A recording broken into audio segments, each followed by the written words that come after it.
I've never really considered myself an artist. I was basically limited to stick figures and very rudimentary drawings of like shapes and that little S thing that we all drew in high school. So I found a video by a guy named Mark, and I'll link his channel in the description below. Big channel that talks about all kinds of art related things and drawing. And he has a video on how to draw in 30 days. And so I decided, well, let's just give it a shot.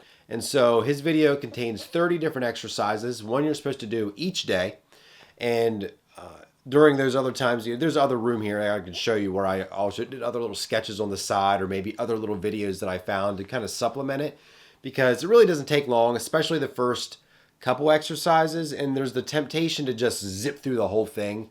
But really, I found that it was better for me to just take the exercise for the day and just work on that exercise. And maybe it was only 5 or 10 minutes, but I worked on that. I didn't try to draw video 1 and video 30 all in the same day, because you need to practice these rudimentary skills to be able to do some of the more complicated stuff. Now, I don't draw every single day, and really, honestly, not that much at all, but I have found that these techniques that were in this video have been sticking with me. That way, whenever I do have to sketch something up, that I'm able to more accurately define, where the horizon point is, or just shading and just making it more 3D looking.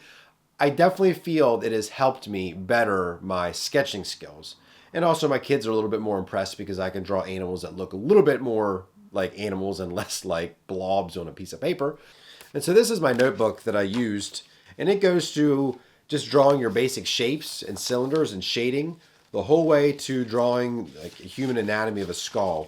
And I'll give you a little closer look. You go from the very beginning, the basics, and getting more advanced. Now, if you see a line, this is the top is where Mark's exercise is, and then on the bottom is just some extra stuff I did along the side from something separate that I thought maybe would just align well, or just I had space and I just wanted to fill it up. But you can see we started very simple, just by drawing a sphere and adding some shading. Working on our perspective. This was day 3, and I'm like, man, this looks pretty good. And so day 4, working on lighting direction. This really didn't turn into a shadow. It's supposed to be a shadow. It kind of more turned into like a golf ball falling into a hole. But I still think it looks pretty good. Drawing more simple volumes, cylinders. Today, on this day, I was working on the Loomis method of structuring a face. This is completely separate from Mark's, but I didn't think this was too bad. Going from drawing stick figures to being able to draw something like this, it's definitely not perfect. Day 6 was drawing any random shapes and then making them 3D volumes at different angles. So like you can see, this one's kind of moving this way, and a lot of these are just facing down.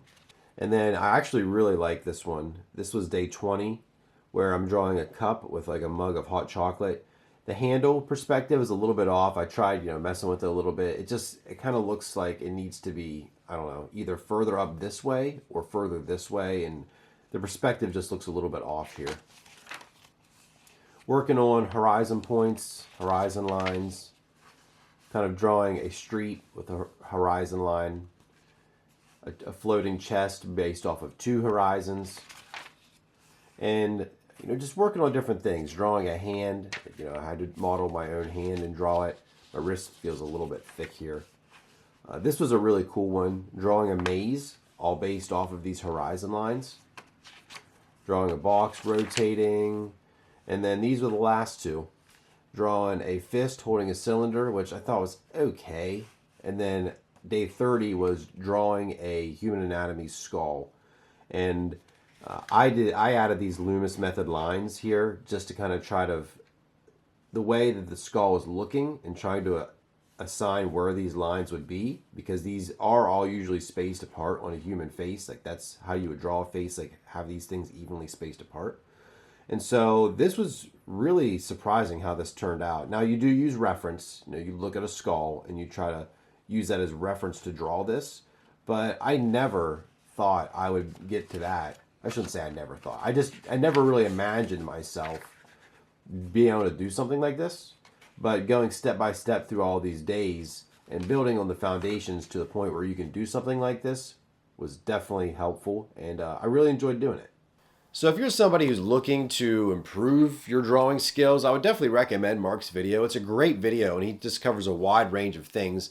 And hopefully you can see from my notebook that I showed that, there was some advancement. I started just making cylinders and I'm really actually happy with the human skull and anatomy drawing. It's at the very end. I never thought I'd be able to draw anything like that.